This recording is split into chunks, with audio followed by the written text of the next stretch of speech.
شاہ ولی اللہ الفوز الکبیر میں جو سب سے پہلا ٹاپک ہے الفوز الکبیر فی اصول تفسیر، اصول تفسیر ہیں الفوز الکبیر میں، سب سے جو پہلا ٹاپک ہے وہ ہے علوم خمسہ، کہ قرآن مجید نے 5 قسم کے علوم سے 5 قسم کے علوم کو ذکر کیا ہے۔ شاہ صاحب ان 5 علوم میں ایک علم ذکر کرتے ہیں کہ قرآن میں ایک علم ہے علم المخاصمہ۔ قرآن نے جو گمراہ فرقے ہیں ان گمراہ فرقوں کا ذکر کیا ہے، انہی گمراہ فرقوں میں ایک گمراہ فرقہ وہ یہودی ہے۔ تو شاہ صاحب یہودیوں ان کی ان بری خصلتوں اور بری صفات کا ذکر کرتے ہیں، تو پھر شاہ صاحب اپنے زمانے کے لوگوں پر ان قرآن کے گروہوں ان کی مثال ذکر کرتے ہیں کہ ہمارے زمانے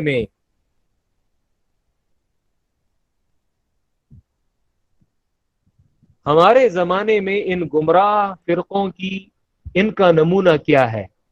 تو شاہ صاحب کی کتاب ہے فارسی میں الفوز الکبیر، پھر اسے عربی میں بھی کنورٹ کیا گیا ہے، میرے پاس فارسی کتاب بھی ہے۔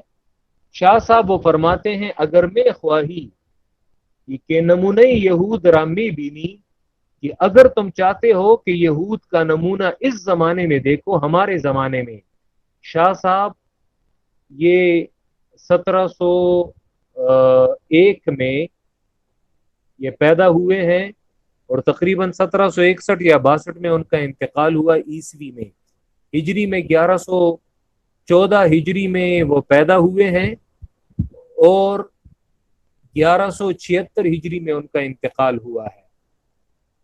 تو شاہ صاحب اپنے زمانے یعنی آج سے تقریباً کوئی 300 سال پہلے شاہ ولی اللہ اپنے زمانے کا تذکرہ کرتے ہیں کہ اگر اس زمانے میں تم یہودیوں کا نمونہ دیکھنا چاہتے ہو تو وہ ہمارے زمانے کے جو علماء سو ہیں، یعنی جو ناکارہ مولوی اور ناکارہ علماء ہیں، ان کی جانب دیکھو۔ یہودیوں کی تمام بری خصلتیں ہمارے زمانے کے ان مولویوں میں موجود ہیں۔ یہودیوں کی بری خصلتیں کیا تھیں؟ ان کی سب سے ایک بری خصلت وہ یہ تھی کہ اللہ کی آیات کے عوض وہ دنیا کو پسند کرتے تھے اور وہ دنیا کو لینا وہ چاہتے تھے۔ آج بھی دین کو دنیا کمانے کا ایک ذریعہ بنا دیا ہے ان لوگوں نے، کہ اگر ان سے کہا جائے، میں بہت سارے موقعوں پہ اس طرح بات ہوئی ہے، جب بھی میں نے قرآن مجید کا درس شروع کرنا چاہا کسی بھی جگہ پہ، بہت سارے جگہوں پہ الحمدللہ درس پڑھایا ہے، تو بعض لوگوں کا اس معاشرے میں ایک ایسا کنسپٹ بنا ہے کہ وہ کہتے ہیں جی اس کی فیس کتنی ہے۔ تو یہ بڑے افسوس کا مقام ہے، یہاں پہ قرآن مجید کی تعلیم دینا، یہاں پہ قرآن مجید کسی کو پڑھانا، یہ مفت پڑھانے کا تصور ہی نہیں ہے۔ وجہ کیا ہے؟ کیونکہ ہمیشہ دین کو دنیا کمانے کا ذریعہ جو ہے یہ ٹھہرایا گیا ہے، اور دین کو اپنی دنیا سنوارنے کا ذریعہ یہ یہودیوں نے بنایا تھا۔ یہ کیا ہے کہ تم نے ہمیشہ قرآن کو ہی دین کمانے کا ذریعہ بنانا ہے، دنیا کمانے کا ذریعہ بنانا ہے۔ تم نے کسی کو حدیث بغیر دنیاوی لالچ کے تم نے نہیں سکھانی، یا دین کے جو دیگر علوم ہیں وہ تم نے بغیر دنیاوی لالچ کے کسی کو نہیں سکھانے۔ یہ تو انتہائی ایک بری خصلت ہے اور یہودیوں والی خصلت ہے کہ جو انسان میں آ جائے کہ وہ دین کا ایک لفظ بغیر دنیا کمانے کے، وہ یعنی آپ کو دین کا ایک لفظ نہیں سکھاتے، اور یہ ایک بہت ہی ناکارہ خصلت ہے۔ یاد رکھے دین اللہ کی رضا کے لیے بیان کرنا چاہیے اور اس میں اللہ کی رضا کو ڈھونڈنا چاہیے۔ عام لوگوں کی اصلاح کے لیے قرآن اور حدیث کی تعلیم دی جانی چاہیے اور اس میں اللہ کی رضا ہونی چاہیے اور اللہ کو راضی کرنا چاہیے، کیونکہ آخرت میں کہ اللہ تمہیں جو اس کا اجر دے گا وہ بہت زیادہ اجر ہے۔ وَلَا تَشْتَرُوا بِآيَاتِي ثَمَنًا قَلِيلًا، اور مت لو میری آیاتوں کے عوض ثمنا قلیلا، تھوڑی دنیا۔ اسی لیے یاد رکھیں حق بیان میں جو سب سے بنیادی رکاوٹ ہے وہ یاد رکھیں وہ اسی وجہ سے ہے کہ آج علماء نے حق بیان کرنے سے اپنی زبانوں کو کیوں بند کیا ہے؟ کیونکہ وہ لوگوں کے سامنے محتاج ہوتے ہیں، لوگوں کے سامنے انہوں نے ہاتھ پھیلایا ہوتا ہے، لوگوں کے سامنے، کیونکہ لوگوں سے ہی ان کی آمدن آتی ہے، تو اگر وہ حق بیان کریں تو لوگ انہیں کہیں گے جائیں جی یہاں سے، آپ تو ہمارے لیے اب علیحدہ سے ایک باپ بن گئے ہیں۔ حق بیان کرنے میں جو سب سے بنیادی رکاوٹ ہے وہ یہی دنیا پرستی ہے، ورنہ اگر دنیا کی لالچ نہ ہو تو کوئی کیا پرواہ کرے۔ بہت سارے ایسے علماء ہیں کہ وہ مساجد میں بیٹھے ہوتے ہیں اور وہ اسی وجہ سے حق بیان نہیں کرتے کہ اگر ہم حق بیان کریں تو ہمیں مسجد سے نکال دیں گے۔ اللہ کے بندے، ملک خدا تنگ نیس پائے گدا لنگ نیس، اللہ کا ملک جو ہے یہ تنگ نہیں ہے، اور فقیر کے پاؤں جو ہے وہ شل نہیں ہے، وہ معذور نہیں ہے۔ تمہیں اگر ایک جگہ سے وہ امامت سے نکال دے تو نکال دے، لیکن حق بیان کرنے سے تم اپنی زبان وہ مت روکو۔ اور اس میں سب سے بنیادی رکاوٹ کون سی چیز بنی ہے؟ یہی دنیا پرستی کے اس دنیا کے لالچ نے علماء کی جو حق زبان ہے اور زبان ان کو حق بیان کرنے سے روک دیا ہے۔ مثلا میں آپ کو یہ قرآن پڑھا رہا ہوں تو جو حق بات میرے سامنے ہوگی وہ میں آپ کے سامنے بیان کروں گا۔ اس کی وجہ کیا ہے کہ میری آپ سے کیا لالچ ہے؟ کوئی لالچ نہیں ہے۔ اور اگر یہاں پہ مثلا کوئی اگر یہ کہے کہ میں نہیں پڑھنا چاہتا تو یاد رکھیں میرا کیا نقصان ہے، وہ اپنا نقصان کرے گا، ہاں، لیکن اس کی وجہ سے میں حق بیان کرنے سے رکوں گا نہیں، بلکہ جو حق بات ہے کسی کو خاطر میں لائے بغیر، کیونکہ وجہ یہ ہے کہ میری آپ لوگوں سے کوئی دنیاوی لالچ اور کوئی ذاتی لالچ ہے نہیں۔ وَلَا تَشْتَرُوا بِآيَاتِي ثَمَنًا قَلِيلًا، اور مت لو میری آیات کے عوض ثمنًا قلیلا، یہ تھوڑی دنیا۔ وَإِيَّايَ فَاتَّقُونَ، اور خاص مجھ ہی سے ڈرو۔ وَإِيَّايَ فَاتَّقُونَ، اور خاص مجھ ہی سے ڈرو۔ جی آگے اللہ فرماتے ہیں وَلَا تَلْبِسُوا الْحَقَّ بِالْبَاطِلِ، اب یہودیوں کی جو تین وہ بری صفات ہیں، وَلَا تَلْبِسُوا الْحَقَّ بِالْبَاطِلِ، کہ اور حق کو باطل کے ساتھ گڈ مڈ نہ کرو۔ ویسے پشتوں نے تو گڈ وڈ کہتے ہیں، لیکن اردو میں گڈ مڈ آتا ہے۔ اور حق کو باطل کے ساتھ گڈ مڈ نہ کرو۔ تلبیس کہتے ہیں، تلبیس لبس سے ہے، جس کے معنی ہے اشتباہ، بات کو مشتبہ کرنا۔ لبس، ویسے لباس کو بھی لباس اسی وجہ سے کہتے ہیں کہ آپ کسی چیز کو کسی دوسرے چیز کا جامہ پہنائیں، ٹھیک ہے، ایک چیز کو دوسری چیز کا جامہ پہنانا، یہ لبس ہے۔ جی ابن جوزی کی کتاب ہے تلبیس ابلیس۔ تلبیس ابلیس بڑی اچھی کتاب ہے، جس میں انہوں نے تقریباً ہر فرقے کے احوال ذکر کیے ہیں۔ شیطان ابلیس وہ لوگوں کو کیسے گمراہ کرتا ہے اور وہ لوگوں پر کیسے تلبیس لاتا ہے۔ تو تلبیس ابن جوزی نے خود اس کا معنی کیا ہے تلبیس ابلیس میں، کہ تلبیس کسے کہتے ہیں؟ اظہار الباطل فی صورت الحق، باطل کو ظاہر کرنا حق کی صورت میں، یعنی ہوتا باطل ہے لیکن اسے حق کی صورت میں پیش کیا جاتا ہے، ٹھیک ہے۔ یہ بالکل اس طرح ہے جیسا کہ ایک محاورہ ہے، کلمۃ حق ارید بها الباطل، یعنی کلمہ حق کا استعمال کیا جائے لیکن ارادہ باطل کا کیا جائے، اسے کہتے ہیں تلبیس۔ ابن جوزی تلبیس کا معنی کیا کرتے ہیں؟ اظہار الباطل فی صورت الحق، یعنی باطل کو ظاہر کرنا حق کی صورت میں، کیونکہ اگر آپ اسے باطل کی صورت میں پیش کریں گے تو ہر کوئی اسے ایکسیپٹ نہیں کرے گا۔ جب آپ اسے ایک اچھی شکل دیں گے، حق کی صورت دیں گے، تو لوگ پھر اس پہ گمراہ ہوں گے، لوگ تبھی گمراہ ہوں گے۔ اور یاد رکھیں تلبیس الحق بالباطل، یہی چیز اسی کو تحریف کہتے ہیں۔ تحریف کہ کبھی ویسے اسلام میں تو قرآن میں تحریف لفظی تو ہو نہیں سکتی.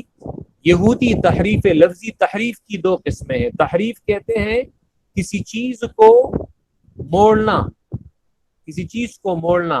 اور پھر تحریف کی دو قسمیں ہیں، تحریف لفظی اور تحریف معنوی. تحریف لفظی یعنی باقاعدہ اللہ کی کتاب میں وہ آیات کو بدلتے تھے. یہ آج تحریف لفظی دشمنان دین وہ احادیث میں کرتے ہیں، اور بہت ساری ایسی احادیث دشمنان دین نے وہ گھڑی ہیں اور اللہ کے پیغمبر کی جانب منسوب کی ہیں. ہاں قرآن میں تحریف لفظی نہیں کر سکتے. ہاں قرآن میں البتہ تحریف معنوی وہ کرتے ہیں، معنی میں تحریف کرتے ہیں کہ اپنے باطل کو ثابت کرنے کے لیے تحریف کرتے ہیں. ٹھیک ہے. شاہ ولی اللہ نے حجت اللہ البالغہ میں تحریف کے 7 اسباب ذکر کیے ہیں کہ تحریف کیوں کی جاتی ہے. تحریف 7 اسباب کی وجہ سے، اس کے سبب 7 ہیں، 7 ہیں. ان 7 اسباب کی وجہ سے لوگ تحریف کرتے ہیں. ٹھیک ہے. وہ حجت اللہ البالغہ میں ایک انسان وہاں پہ اس کا مطالعہ وہ کر سکتا ہے. تو یہاں پہ یہودیوں کی جو پہلی بری خصلت ہے وہ کیا ہے؟ وہ تحریف ہے. وَلَا تَلْبِسُ الْحَقَّ بِالْبَاطِلِ، اور حق و باطل کے ساتھ گڑ مڈ نہ کرو. حق اور باطل یاد رکھے یہ جب مکس ہو جاتا ہے تو اس کا مجموعی نتیجہ سارا کا سارا باطل ہوتا ہے. اس کی مثال ایسی ہے جیسے ایک پوری دیگ ہو خوراک کی، تو وہ تو پاک ہے، لیکن آپ اس میں گندگی کے ایک چند قطرے ڈال دیں تو یاد رکھیں اس چند قطرے گندگی کے ڈالنے سے وہ پوری کی پوری دیگ وہ باطل ہو جاتی ہے، وہ گندی ہو جاتی ہے. حق اور باطل، حق کے ساتھ باطل کو مکس کرنا وہ حق کو بھی بالکل باطل بنا دیتا ہے. حق کو اپنی اصلی صورت میں ایکسپٹ کیا جائے گا. اور حق کو باطل کے ساتھ گڑ مڈ نہ کرو. وَتَكْتُمُ الْحَقَّ، یہ بھی اسی لا کے نیچے داخل ہے، یعنی وَلَا تَكْتُمُ الْحَقَّ، اور حق مت چھپاؤ، حق مت چھپاؤ. وَأَنْتُمْ تَعْلَمُونَ، اس حال میں کہ تم جانتے ہو، یعنی جان بوجھ کر تم حق چھپاتے ہو. کتمان حق، کتمان کہتے ہیں چھپانے کو، حق چھپانا کتمان حق. یاد رکھیں میں نے اس کی وجہ بتا دی کہ گزشتہ آیت میں اس کی جو ریزن ہے اور اس کا جو سبب ہے وہ ذکر کیا گیا. وہ کیا تھا؟ دنیا کو پسند کرنا، دنیا کے لالچ میں آنا. حق چھپانے کا سبب کیا ہے؟ دنیا کے لالچ میں آنا. حق چھپانا یہ بہت بڑا گناہ ہے، کبیرہ گناہ ہے. اسی سورۃ البقرہ آیت نمبر 159 میں آ جائے گا. حق چھپانا اس کی کتنا بڑا جرم ہے. سورۃ البقرہ آیت نمبر 159 دوسرے پارے میں آ جائے گا. ان الذین یکتمون ما انزلنا من البینات والہدی، بے شک وہ لوگ جو چھپاتے ہیں وہ جو ہم نے واضح دلائل نازل کیے ہیں اور ہدایت. جو لوگ حق چھپاتے ہیں تو قرآن کہتا ہے اولئک یلعنہم اللہ، یہ لوگ ان پر اللہ کی لعنت ہے. وہ مولوی جو حق چھپاتا ہے ان پر اللہ کی لعنت ہے. وَيَلْعَنُهُمُ اللَّاعِنُونَ، اور ان پر تمام لعنت کرنے والوں کی لعنت ہے. حق چھپانا یہ اتنا بڑا جرم ہے کہ کسی شخص کو حق معلوم ہو اور وہ حق بیان نہ کرے، یاد رکھیں یہ ملعون ہے، اور اس پر اللہ کی لعنت بھی ہے، فرشتوں کی لعنت بھی ہے، اور تمام لعنت کرنے والوں کی لعنت ہے. اور پھر وہاں پہ آتا ہے کہ مولوی کے توبے کی 3 شرائط ہیں. ایک یہ کہ وہ توبہ کرے گا، دوسرا اپنے عمل کی اصلاح کرے گا، اور برسر ممبر لوگوں کو بیان کرے گا کہ میں نے توبہ کر لی ہے، اور بغیر بیان کے اور لوگوں کے سامنے اظہار کے اس کی توبہ قبول نہیں ہوتی. تو قرآن یہاں پہ یہودیوں کی 2 بری خصلتیں ذکر کر رہا ہے. ایک یہ کہ وہ تحریف کرتے ہیں، حق اور باطل کو آپس میں خلط کرتے ہیں، ملاتے ہیں، اور دوسری یہ کہ وہ حق چھپاتے ہیں. ولا تلبسوا الحق بالباطل، اور حق کو باطل کے ساتھ گڑ مڑ نہ کرو، وتکتموا الحق، اور حق مت چھپاؤ، وانتم تعلمون، اس حال میں کہ تم جانتے ہو۔